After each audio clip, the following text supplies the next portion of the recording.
Hello everyone, how are you? Today I will telephone you a motivational story.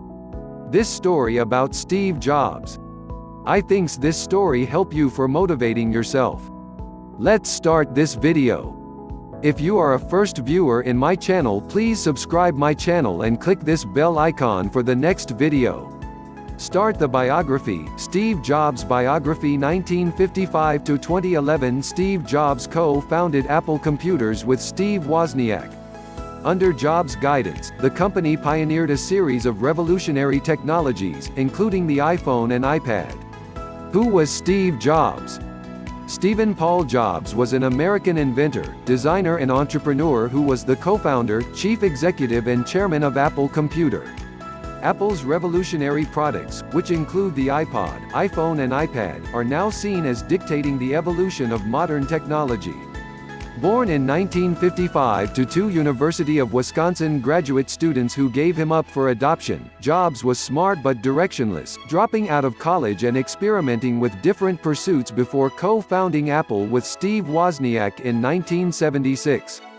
Jobs left the company in 1985, launching Pixar Animation Studios, then returned to Apple more than a decade later. Jobs died in 2011 following a long battle with pancreatic cancer.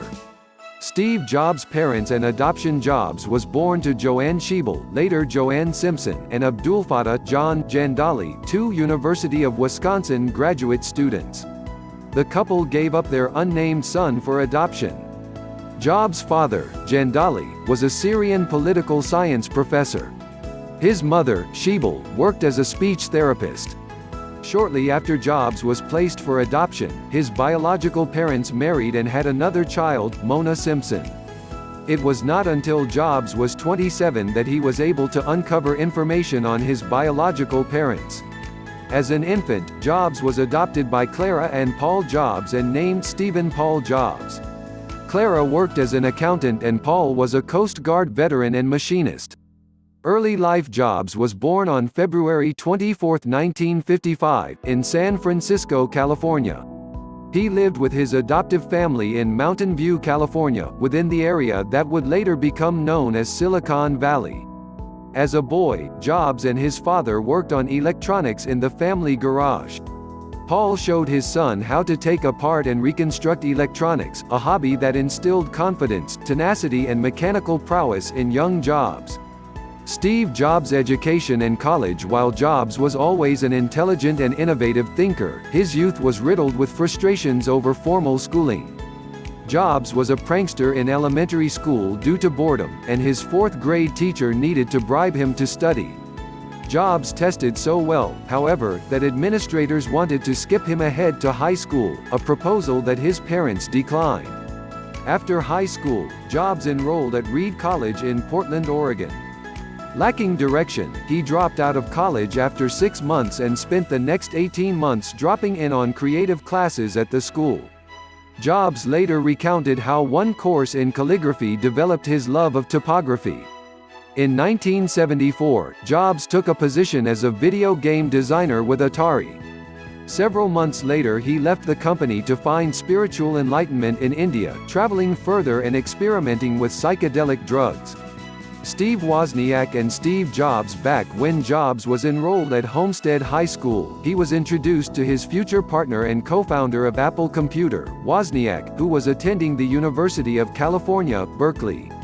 In a 2007 interview with PC World, Wozniak spoke about why he and Jobs clicked so well. "We both loved electronics and the way we used to hook up digital chips," Wozniak said. Very few people, especially back then, had any idea what chips were, how they worked and what they could do. I had designed many computers, so I was way ahead of him in electronics and computer design, but we still had common interests. We both had pretty much sort of an independent attitude about things in the world. Founding and leaving Apple Computer in 1976, when Jobs was just 21, he and Wozniak started Apple Computer in the Jobs family garage. They funded their entrepreneurial venture by Jobs selling his Volkswagen bus and Wozniak selling his beloved scientific calculator. Jobs and Wozniak are credited with revolutionizing the computer industry with Apple by democratizing the technology and making machines smaller, cheaper, intuitive and accessible to everyday consumers.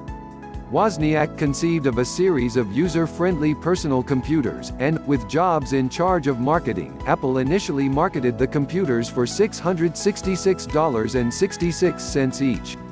The Apple I earned the corporation around $774,000. 3 years after the release of Apple's second model, the Apple II, the company's sales increased by 700% to $139 million. In 1980, Apple Computer became a publicly traded company, with a market value of $1.2 billion by the end of its very first day of trading. Jobs looked to marketing expert John Sculley of Pepsi-Cola to take over the role of CEO for Apple. The next several products from Apple suffered significant design flaws, however, resulting in recalls and consumer disappointment. IBM suddenly surpassed Apple in sales, and Apple had to compete with an IBM PC-dominated business world. In 1984, Apple released the Macintosh, marketing the computer as a piece of a counterculture lifestyle, romantic, youthful, creative.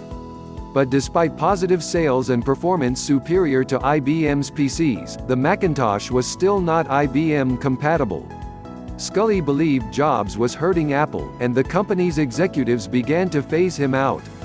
Not actually having had an official title with the company he co-founded, Jobs was pushed into a more marginalized position and thus left Apple in 1985. Next, after leaving Apple in 1985, Jobs began a new hardware and software enterprise called Next, Inc. The company floundered in its attempts to sell its specialized operating system to mainstream America, and Apple eventually bought the company in 1996 for $429 million.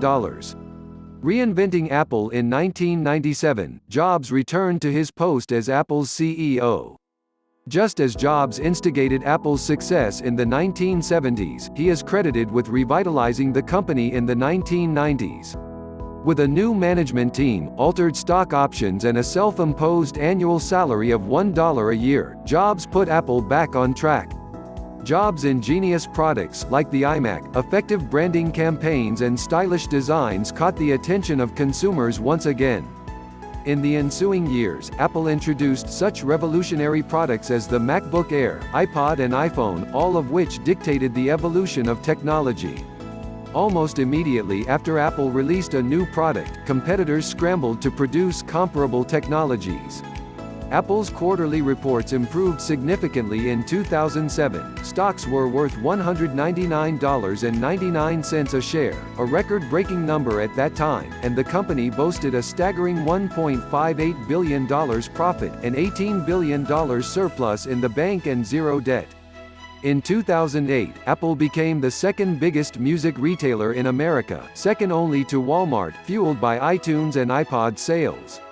Apple has also been ranked No.